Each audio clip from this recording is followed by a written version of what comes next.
par rapport loi d'amnistie là on en a parlé te kàddu bi mooy daanaka bu Aïssata Tall Sall bi mu yëkkati woon ñëw dolleekuwaat ci le président Macky Sall li mu wax. mais man dama jàpp ne 2021 2024 li ñu fi indi yëpp mooy ambition politique yoo xam ne yu débordé moom la nekk et à la limite on est arrivé ñu baal ma ci kàddu gi à un mensonge d'état boo xam ne nii fi mu ñuy yóbbu foo ko natt fu ne weesu na ko et c'était un mensonge d'état contre une volonté populaire boo xamante ni bu taxawoon à l'intérieur du pays. pourquoi moo koy wax parce que président Macky Sall moo fi nekk am ambition politique am dem ba à un certain moment que ce soit des moyens conventionnels non conventionnels il était prêt à tout utiliser pour arriver à ses besoins. Il l'a fait en 2019, il l'a réussi en 2019, il l'a essayé en 2024, ça a échoué. Après ça a fait des conséquences. te à la limite également aussi mode de défense bi nga xamante ni ñi nekkoon en 2019 moom la ñu doon utiliser après ñi nekk en 2024 ils se sont dit que ne bien avant ñi arriver en 2024 il faut changer de stratégie pour faire face au président Macky Sall. stratégie gi mu utiliser woon réussir ko en 2019 stratégie boobu moom la teg am résistance mais mu dolli ci leneen lam ci dolli après moom moo def conséquence su ce qui s'est passé de 2021 à 2024. La responsabilité à qui exactement aussi ça c'est l'interrogation qu'il faut mettre en place parce que man ba gudduñ toll nii tembe man li ma gëm mooy du ma mës a accepter nit toog bëgg ma gëm loo ne ma li fi xewoon 2021 2024 y a pas possibilité ñu war cee mën a indi leeral wala justice la ay waxu kasaw la. mais buñ taxawee ci non rétroactivité de la loi bu fekkee nag dañuy durcir li nga xam moom moo di ay peine. non loolu ci côté kii bi ci côté abrogation bi la mais dinaa ci ñëw. xam nga bu fekkente ni dañoo taxaw ci ce qui s'est passé tey su ce qui s'est passé gudduñ toll nii tembe man amul benn nit bu ma mën a gëm loo ne ma ce qui s'est passé y a pas possibilité de rendre justice par contre y a pas de volonté loolu c'est une réalité boo xam ne gëm naa ko y a pas de volonté bi nekku fi mais possibilité yi mu ngi fi léegi nag ki amul volonté kooku du jéem a xool sax ndax possibilité présenté wu na wala présenté wu te liy xew ni exactement lenn kese la mooy volonté amul rien ne va se passer jusque là rien ne se passe et rien ne se passera si cette volonté là ci côté bii lay persister. léegi donc leneen li ci mën a téye nag bu les sénégalais mooy dafa am loo xamante ni il faut ñu comprendre ko abroger la loi mais pourquoi faut abroger la loi et pour quelle raison exactement que cette loi là a été mise en place. Pourquoi on avait besoin de mettre en place ce que l'on appelle une loi d'amnistie si l'on sait exactement que ne amul kenn koo xamante ne am na looy reprocher sa bopp si vous prenez le soin de mettre une initiative en place c'est parce que am na lu mu lay jëriñ moo tax kenn du jël at initiative di ko mettre en place te amoo ci intérêt rawatina ab politicien kon mettre en place l'initiative buy jëm ci wàllum loi d'amnistie c'est parce que xam nga ne am nga ci intérêt moo tax nga def ko yow yaa jël sa loi ñeneen ñi ngi koy voté ne lañ la bëgguñu le peuple sénégalais dans sa majorité ne la na bëgguma parce que li fi xew on a besoin de savoir exactement qu'est-ce qui s'est passé donc ki mettre en place cette initiative c'est parce que intérêt moom moo taxaw loolu moom moo tax mu def ko léegi après li ci topp nag lan la mooy dafa am peuple bu taxaw ne bëgguma am ku ko fekk seen ne ko li nga bëggul nii man tamit su ma faloo même objectif boobu moom laay teg ni nga ko bëggulee noonu laa koy doxalee pour leeral ce qui s'est passé nga arrivé au pouvoir qu'est-ce qui se passe on parle d'une manque de volonté manifeste boo xam ne depuis 2024 ba ndégéen moo fi ne mais ce qui fait que ne loolu mais question bii ñuy nekk di discuter nii mais ñi ki ci gën a nekk mal à l'aise dans ce monde entier c'est le président Macky Sall parce que c'est lui qui n'ose pas mettre les pieds dans le pays du fait que li mu jëf ci biir réew mi moom moo tax lan moo tax il a des problèmes pour mettre les pieds au Sénégal parce qu'il est mal à l'aise dans ces questions maanaam ci ay jëfinam yi mu def démb li mu discuter sur des questions avec la société civile il y a une pluralité de questions importantes pour ëllëgu Nations Unies lan moo tax ñu retenir ci li mu ci wax Sénégal pour nous xam nga loolu déjà moo ñu ci gën a yitteel mais c'est parce que les faits sont là et c'est mal à l'aise que le président de la République président Macky Sall toog qu'on discute sur des questions yoo xamante ni jëf la yoo xam ne benn rafetu ci te ci magistère am la amee tu peux jamais être à l'aise sur ces questions et leneen li ci gën a gàtte c'est un défi qui est beaucoup plus simple tu es candidat à la Nations Unies pour poste EG mais tu n'as qu'à mettre les pieds dans ton propre pays pour demander ñu soutenir la tu as des problèmes pour le faire lan moo tax exactement loolu ce sont des questions yoo xam ne yëpp yu ñu mën a teg sur la table mais man je le comprends. mais il a dit qu'il a fait ce qu'il fallait pour protéger le Sénégal. oui mais bon il peut faire ce qu'il a à faire pour venir dans le pays demander un soutien de notre nation pourquoi il ne le fait pas c'est parce que il a fait ce qu'il fallait faire léegi nag faire ce qu'il fallait faire également il fallait aussi suivre ces mêmes pas-là faire ce qu'il fallait faire pour demander le soutien du pays c'est de venir au Sénégal pourquoi tu peux pas le faire. yow t'as pas de problème pour dem sa kër t'as pas de problème pour dem Ouakam pas de problème pour dem Saloum dem feneen ak feneen cette question là su posé wu c'est parce que tu es mal à l'aise sur certaines questions yoo xamante ni fait la yu am à l'intérieur du pays beneen bi ci tegwaat te mu simple mooy man je le comprends il est candidat aux Nations Unies le président Macky Sall quel que soit jëf gu mu fi mëntu jëf quel que soit degré de gravité bu ñu jàpp ne am na s'il y a pas de volonté manifeste pour poser ko contre moom il n'a rien à se reprocher parce que ñi ko war a reprocher dara ba teg ko ci yoon su fekkee ñoom seen jëm bopp jëfuñu ko mais fa mu toog lay toog di ko defante ak ñoom il a les possibilités et c'est ce qu'il est en train de faire d'autant plus aussi il est candidat au poste de échiquier Nations Unies mais lan ngeen bëgg mu toog di wax le contraire li koy jox poste bi mënul nekk reproche buñ mënti def bu ko ñeewal moom te Sénégal posewul benn acte boo xamante ni dafay xeex boobu noonu aujourd'hui il est libre de le dire ou bien de se défendre comme il le sent mais en vérité ce qui se passe nous les Sénégalais nous le savons te li xew Sénégal 2021 ba 2024 jekkul jaaduwul bëggam nguur kottu moo ko indi te li ñu fi jëf yëpp jëfuñu ko ci dëgg jëfuñu ko ci yoon ay Sénégalais lañ ci lor Sénégal lañ ci lor te la responsabilité en premier plan kenn mënu ko ci dindi lii mooy dëgg te ci beneen côté aujourd'hui on nous parle de cette justice là pour faire éclaircir ce qui s'est passé mais cette justice là en vérité également aussi en grande partie peuvent être accusés par des Sénégalais lan moo tax loolu parce que li indi conséquence u problème yi rey nit ay doomu aadama mais ce sont des décisions de justice yoo xamante ni ñoom ñoo ko waral en grande partie aujourd'hui la volonté de tous les Sénégalais en grande partie c'est de se refaire dans cette justice là et de refaire même cette justice là je ne parle même pas mais quand on parle de justice mais ça dans son ensemble qui compose cette justice là on peut en parler sans pour autant même oublier le facteur humain parce que les décisions yi ñuy jël y a des gens yoo xam ne ñoom ñooy nekk à l'intérieur c'est eux-mêmes qui l'ont pris te loolu moom moo indi les conséquences yi xew mais balaa dara di xew dafa am benn volonté manifeste boo xamante ni état da koo poser parce que yàgg na ko poser mooy lan empêcher à une personne libre d'être candidat représenter benn parti politique lii mooy à la base li fi xew donc lii nii yëpp nag soo ko matérialiser boole ko benn réew la xewee may wax sànq Bira ak Mouhamed na mais man li ma gëm mooy que ne fii li fi xew 2021 ba 2024 foo dem fu ne am preuve par contre bëgguñu mu am loolu laa gëm te ñi fi nekk laa ci jiital parce que ñoom ñoo bëggul mu am ñoom ñoo fi def campagne dig lii les Sénégalais ñu yegg au pouvoir par di poser des actes contradictoires lii mooy réalité bi amul leneen à la limite c'est comme si que y a pas de fait y a pas de responsabilité dara foofu lañ toll. D'accord. Mais lii xew Nations Unies loolu leneen le président Macky Sall aujourd'hui il a tous les moyens pour être SG secrétaire SG bu Nations Unies il a tous les moyens. Ouais, parce que xam nga moo tax amul benn acte bu officiel boo xamante ni état du Sénégal posé na ko pour empêcher ko du pour du contre du pour du contre xanaa peut-être ñu ne ma non parce que soutenir ko de manière officielle mais la défense bi Sénégal di am bi gën a yomb mooy parce qu'il n'est pas venu pour demander qu'on le soutienne mais aujourd'hui il a les moyens qu'il le soit qu'il ne le soit pas il n'a pas été répondu. non bind boobu man dégg laa ci am dara leeru ma ci. mais kenn weddi ko de. waaw non dama ko dégg rek laa wax. xam nga même bu fekkente ni bind na sax xam nga ni bu bindee logiquement. waaw te tontuwuñu la. waay est-ce que di nga ñëw. non déet am na lu non gën je a ne yomb crois pas. non am na non am waaw logiquement rek. non am na non lu gën a yomb il n'a pas pourquoi il a choisi d'écrire alors qu'il a la possibilité de venir au Sénégal pour demander. xam nga ne état la. État non même bu nekkee état la palais kenn du fa ñëw rek dugg noonu. non palais tu écris waaw. officiellement. Mhm. pour yëgle na ci candidat ak yooyu. oui nga solliciter soutien. au moins bu amoon réponse bu la ne. waaw jot naa sa lettre gars yi ñu waxtaanee ko. wala jot naa sa lettre dinañ ko xool wala loolu mais ñu ignorer la. mais kon boo ñëwee ban garantie nga ko di nga gis nga war a gis. non même bu fekkente ne amuloo garantie pour gis nga war a gis. la en grande partie dans le continent africain ceux qui soutiennent la candidature de Macky sont où exactement. non non xam nga waxuma loolu xam nga dem na Burundi. waaw non dama dem na Burundi. waaw léegi. avant muy dem Burundi kay am na feneen ak feneen fu mu dem fu bare bare. justement léegi. waay est-ce que ouverture yu mu am ci yeneen réew yi am na ko ci réew. non parce que aussi mënul ñëw rek tëb ñëw Sénégal. non xam nga li gën a gàtt excuse boobu lu tax mu koy balayee dafa am lu ko gën a gàtt.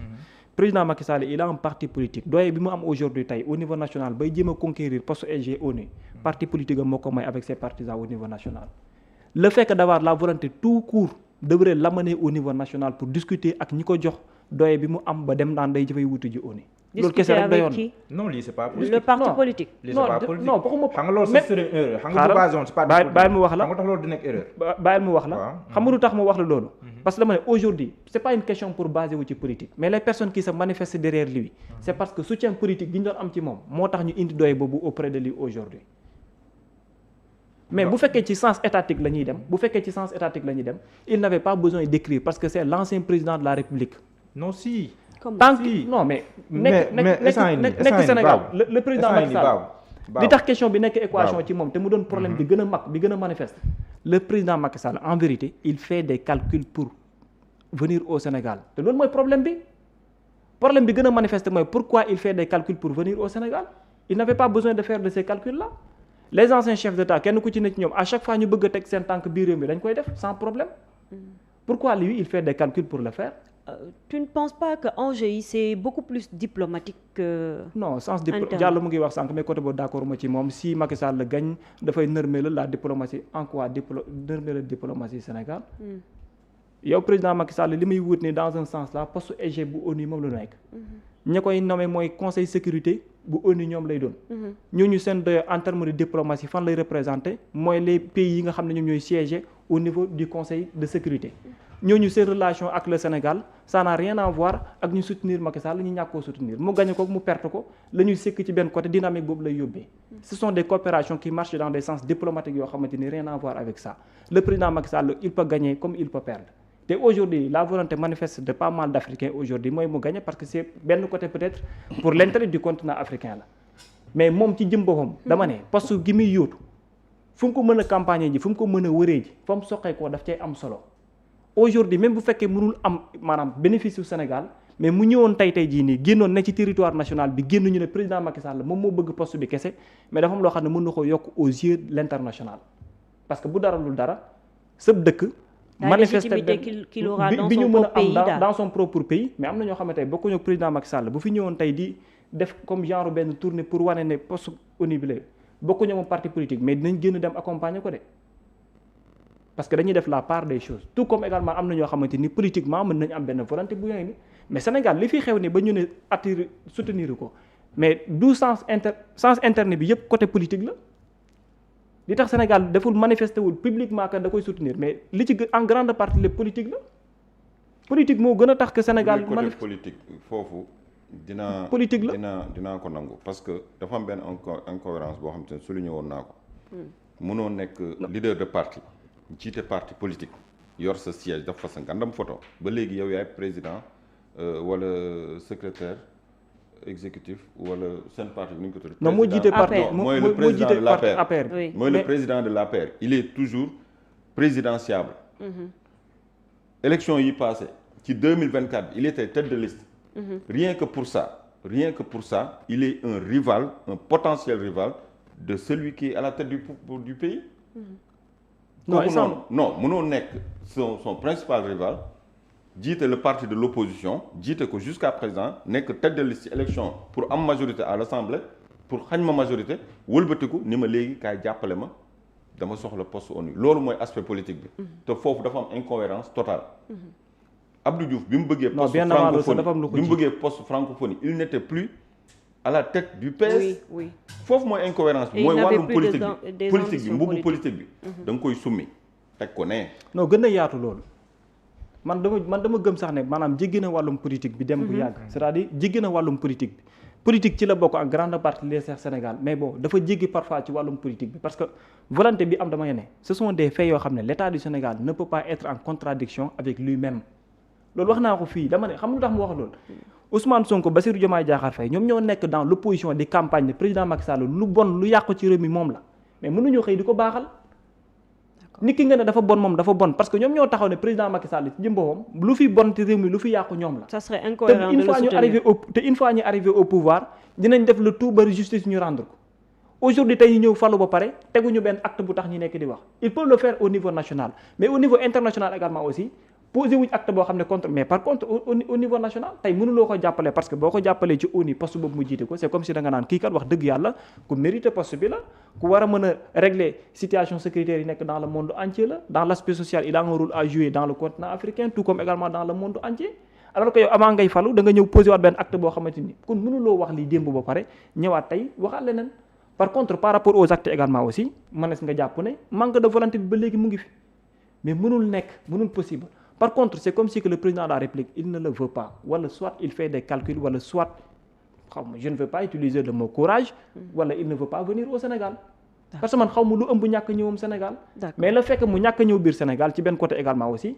loolu c'est une question qu'il faut se poser et li tax mu wax la ne il est très mal à l'aise sur ces questions là c'est parce que moom xam na ko manifestement parce que gënulu ko et ce qu'il est en train de subir à l'international lan moo ko waral dans l'international nga gis barki démb gi mu ko am ku koy approché am ku koy jéem a wax naan ko président Macky Sall nanga mais bon c'est mbir là da nga koy jéem a xeeb mais rafetul ci moom mais xam nga loolu tax ma ne ay aspect la ay aspect yu bokkul la quoi ay aspect bu ci nekk dafa am xam nga aspect y a beaucoup de choses. dette cachée bi rek déjà c'est un aspect à part politiquement c'est un aspect à part reddition des comptes c'est un autre aspect donc lu ci nekk peut-être da nga koy analyser ci aspect bi mu nekk man noonu laa gis. Justement il ne faut pas mélanger les torchons et les carottes ak yooyu soutenir une candidature tekkiwul ne da nga ne diw daa baax la ma waxoon si moom yëpp déedéet fii doomu Sénégal la buy yowtu dara sur l'international état du Sénégal war ko mun a taxaw comme ni muy taxaw doomu Sénégal bu nekk mais tekkiwul ne bu ko état du Sénégal soutenir rek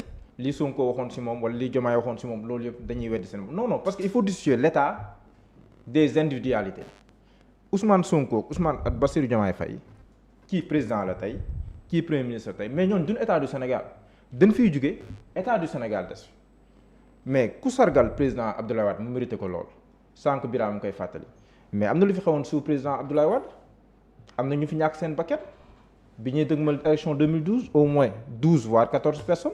te pourtant tey ji ñu koy sargal te mu mérité ko lool bu nekkoon logique pour logique parce que mënoo ne fait 83 la si lu ñu wax fait 12 la 83 yi ëpp ñu dayu 12 yi bakkan la kon boo mënee béy war a mën bee mais bu nekkee ne dañuy jiital lu personnel man maa waxoon lii si diw man maa waxoon léegi dafa mel ni nga am sa benn doom si biir kër yi nga ñàkk déggoo ak moom waaye mi yóotu loo xam ne ni si biti la mu war a nekk sa sag yow nga ne dama ko suddi parce que man nekkuma ak moom dafa am loo xam ne ay divergence interne la yu ñuy gérer de manière interne mais dafa am loo xam dafay dépasser aspect politique fii bu ñuy wax Macky Sall bu demee Nations Unies sénégalais ba fa nekk quoi qu'on puisse dire léegi nag fi may waxee ne que loolu dina nekk tâche bu réussir diplomatie sénégalaise da ngay dëpp question bi bu Sénégal soutenir Macky Sall.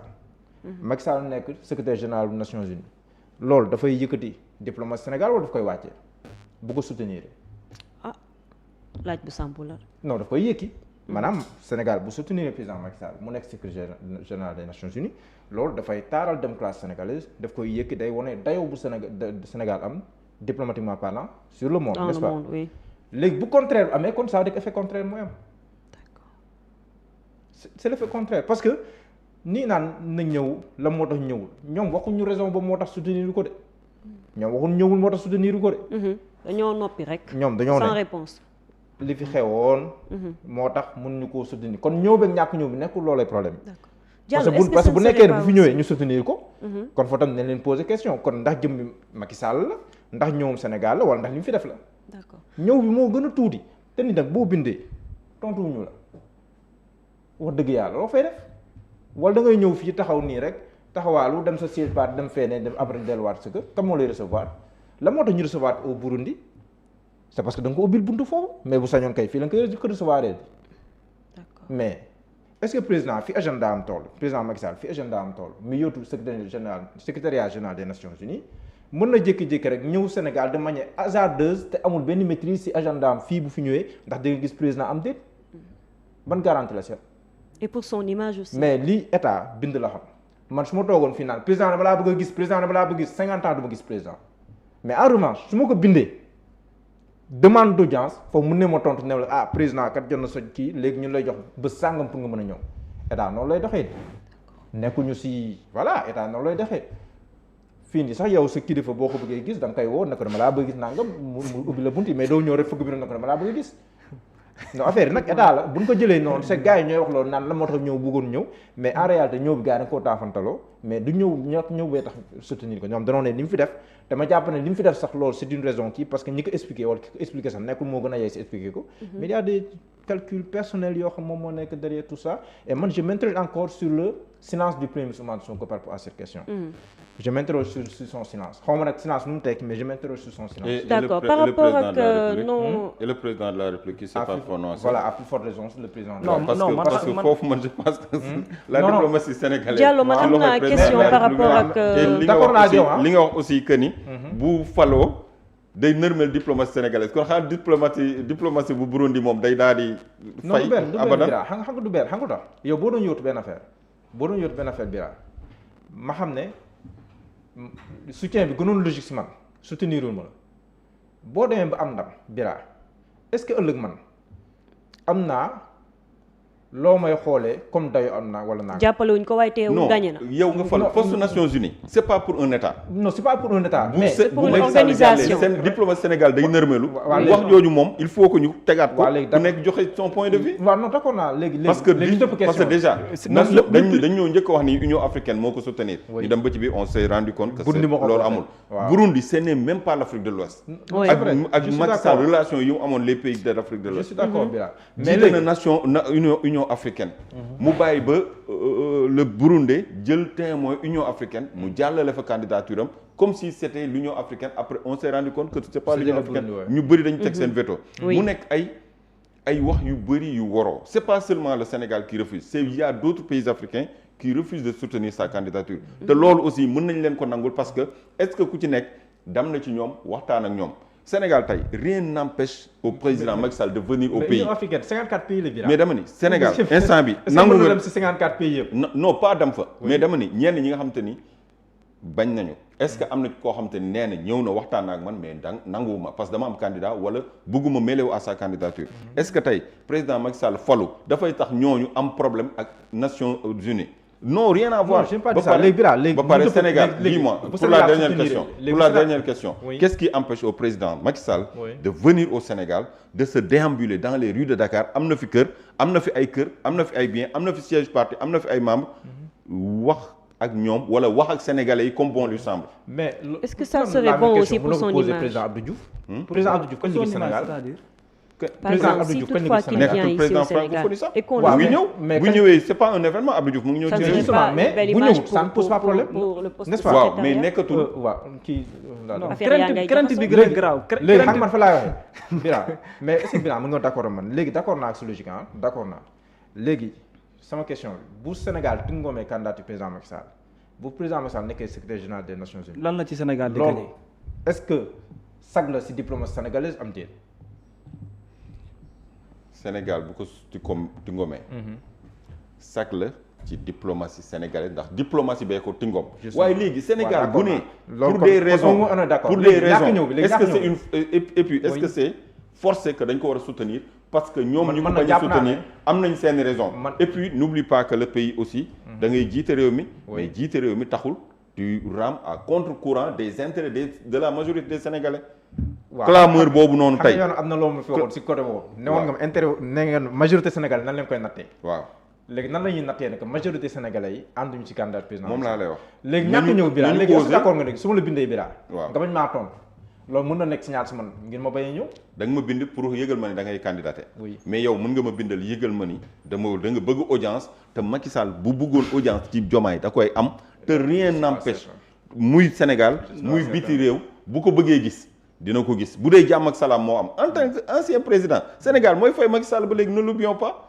Macky Sall dañ koy fay weer wu dee te kenn daggalu ko dagguñu lenn ci ay avantage am ba léegi mu ngi bénéficier wu ci adresse am sunu bu ay njëkk Sénégal deniers la publics nekk. mais kon bu bëggoon gis l'ancien président le son successeur ni Karim def ba gis ko mais Macky Sall moo gën a yomb pour gis Diomaye léegi yow ñàkk tontu bi noo koy jàngatee. ñàkk tontu bi ba léegi kii parle ba léegi ñu war a wax dégg guñ leen kan moo wax ni bind na waa Kam APR ñoo ko wax mais. ak waaw ministre bi. loolu c'est politique kenn loolu c'est démenti- politique mais en face. loolu kenn c'est démenti- loolu ak c'est ministre politique bi ak ministre bi. ministre des affaires étrangères wax na moo ko. ni non Ministre dañuy des recevoir na Recevoir. lettre recevoir na lettre. waxuñu kon waxul léegi c'est officiel. waxul ba léegi bu ko waxee rek kon mën nañu non koo gëm. ministre des affaires étrangères nee na recevoir na lettre Voilà. waxul la suite donnée à cette lettre mais Ce jot qui est nañu dans lettre cette lettre Justement, aussi. kon. waaw mais waxuñu suite bi boom ba léegi waxul xam nga man loolu sax xam nga yaa ngi échappé naan Diomaye waxul Macky Sonko waxul mais lan moo tax ministre bi waxuñu pourtant poste bi nekk na lu am solo ministre bi mën na def conférence de presse joxe la position du Sénégal une position ferme ni lii mooy la voix du man Sénégal voilà bu nekkoon moom. mais non. cette voix là mais man que mu nekk Aminata Touré man loolu tam ça me pose problème. non man Aminata problème Touré bi- mooy non, kaddu man Diomaye mais Aminata problème- Touré parle au nom de Diomaye moo problème bi est-ce que nekkul Aminata Touré ne parle pas au nom du régime de Pastef Aminata Touré parle au nom de Diomaye Ah, Et de non, mais Diomaye problème président. qui n'a pas soutenu et non. mais Aminata Touré parle au nom de Diomaye on le sait kon tous. pas de parce que Pastef. c'est- non, kon mais ce n'est non, pas Pastef qui n'a pas soutenu. non dama Ah, ne c'est Aminata le dama ne représentant. Aminata Touré bu génnee wax oui elle parle au nom de Diomaye en tant que et, représentant. et les ministres de Pastef et les ministres de Pastef ils parlent pas au nom du gouvernement ils parlent au nom de Pastef non mais problème bi mooy que ne le président Macky Sall il ne peut pas avoir une réponse officielle parce qu'il n'a pas posé d'acte officiel c'est aussi simple et la que ça. lettre dont Non, parlait non, le dara ministre gën de la koo non justice. déedéet xam nga tey Bind dara gën koo formel. amul fenn fu président Macky Sall manifesté ne bind na état du Sénégal. mais da nga ko gis yow. les déclarations Non, en fait, de la non. ministre moom war na bu ko ministère des affaires étrangères non déglu mu wax confirmé la kay. même bu loolu kay dara damay gën koo ne formel. damay ne aujourd'hui amul dara lu officiel luy wane ne. maanaam déclaration publique peut-être. non dafa posé wul benn acte am na loo xam ne da koo gën a simple damay ne. une personne boo xam ne bu ñu la waxee ne la tey sa première adresse Sénégal moom la nekk. da ngay wuti ci dara au niveau mondial. lu mu gàtt. di nga même que état recevoir la ñàkk la recevoir. mais askan ba nga xam ne ci ñooy njëkk ci ñi la war a tingoom ca la ngay wuti xanaa di nga mën a manifester au minimum benn présence physique bi auprès de. Macky Sall doit tout au peuple sénégalais lu mu am D'accord. Sénégal non ko mais may. en fait boo déggee may waxee Wax ma xam nga sànq non dama ci benn côté loolu c'est le minimum à poser pourquoi il ne le fait pas loolu leneen la man awma ci problème mais xam nga fan laa am problème là c'est Diallo maa ngi koy expliquer nekk président Macky Sall mënuloo mukk def la séparation de la personne du président Macky Sall et des faits qui lui sont reprochés mënul nekk. léegi bu ñëwoon Sénégal man la Non, question en fait, que je veux poser xaaral ma wax s'il vous plaît pour yéen ñëpp. La question que je veux poser s'il vous plaît la question que je veux poser mooy officiellement Macky Sall bu ñëwoon Sénégal fan lay dem. fu muy dem mooy lan moom xaaral yow. non Babacar tontu ma c'est intéressant ce que je t'ai posé vous aviez dit que Macky Sall dafa war a ñëw Sénégal pour def un acte officiel vous m'avez dit au palais la lay def Sénégal. voilà fan lay dem ak ñan lay Lan lay def rencontrer Sénégal. pour sa candidature. ndax day ñëw tour xam nga déglu ma wax la parce que man Diallo li may wax dafa li may wax ma wax la ci li may wax exactement dama ne. xam nga dañ doon wax par rapport à des faits Diallo ne ma non ma ne la y a des faits qui lui sont reprochés. lan moo tax non mais y a des faits qui lui sont reprochés. Par la justice. même par la justice oui. Non, officiellement. il n'y a aucun fait reproché non à en fait Macky de lu Sall. ma wax la lu tax Non, may la il y a des faits qui lui sont non, non, reprochés. mais foog nga wax ma. waaw déglu ma xam nga wax boo la naan fait waaw déglu ma rek ma wax la. kii diw Officiellement. impliqué na si nangam. waaw bàyyil ma ñu ngi koy ñëw rek. toppee nangam loolu la justice toppee nii. waaw da nga maa posé question mais bàyyi il n'y ma a tontu la. aucun fait qui lui est reproché par la justice sénégalaise. non soo déggee ma wax la mën nga waaw, ma mais- di sànni mais- nga ne ma mais la xam nga- personne xam nga aussi- tey li gën a simple ce qui s'est passé au niveau du Sénégal ay fait la yoo xamante ni yu fi nekk la te damay ne fait yi ak ni mu mëntu toll nu ñu ko mën a tegee la première responsabilité mënuloo koo dédouaner avec la personne qui avait la responsabilité loolu yow- suprême yow sa avis de la l'état yow. du C'est Sénégal vrai. du question d'avis Mohamed du avis la yow. non Birame du mën naa avis am bosam man mën naa am sama bos. non defal ndànk mu wax Comprendre. du question d'avis Soxna Kumba mën naa am bosam. soo mais li déggee- ñu tënk ñun ñëpp. li ñu dama- tënk suñu dama- abi ñëw xam nga mooy lan mooy justice. Da- ba dama ne. justice ne woon diw. xaaral lii ma lañ koy expliquer la. reproché en ce Dégg- moment là. non li foofu noonu la ñuy waxee ne que il y a des choses qui lui sont reprochées. léegi mais lan- man mii mën naa non, reprocher lan moo tax le Macky Sall président Macky Sall a besoin de s'expliquer sur ces questions à non parce que nga koy posé question. à tout fois Yow. non la moo tax da nga koy posé à question. chaque fois non la moo Bu tax nekkoon Ousmane Sonko xam moo nga koy moo yóbbu. tax parce que Bu tu te nekkoon sens Ousmane Sonko moo koy responsable yóbbu. là-dessus non non Bira déedéet. Si. Bira Babou bu nekk Ousmane Sonko tu te moo sens koy yóbbu. responsable là-dessus Bu- qui ne se Non, sent non. pas responsable n'a pas Amul besoin de problème. s'expliquer sur Babou. des faits qui lui sont reprochés Babou bu nekkoon Ah, soxla Sonko woo mooy ko. yóotu secrétaire général des Nations Unies mën nañ ko poser question ne ko yow Sonko yow li xewoon 2021 ba 2024 Ouais. lan moo si responsable lan moo si responsabilité parti moo tam peut-être dinañ wax ne que man dañoo bëggoon comploter contre man parce que dafa am nguur bi fi nekkoon dama ne. bi xeex ay opposants Dama ne. c'est parce que Macky Sall moo nekk foofu moo di poser question bu Ousmane Sonko nekkoon ñu poser question même boobu noonu. moom en personne ma Donc, gën a l'affaire n'est pas xóotal aussi simple. ma gën a xóotal xam nga lan la même lui il a des faits à se reprocher bon xam nga lu tax loolu c'est ce qui fait que ne il ne vient pas au Sénégal non xam nga bu ñàkk non attends non bàyyi xam nga d'accord kon nañu jàll ci beneen sujet s'il vous plaît li parce gën a que temps simple bi loolu moom mi ngi ñuy xoj. qui n'a pas de choses à se reprocher qui n'a pas de choses à se reprocher n'a pas de s'expliquer à multi reprises parce que à chaque fois que mu am des proches de lui di expliquer wu dañu naan non lii moom moo xew lii moom la du moom et à chaque fois il s'explique ça veut dire que même moom en personne il a des choses à se reprocher jërëjëf Babacar Là-dessus. ñu jublu ci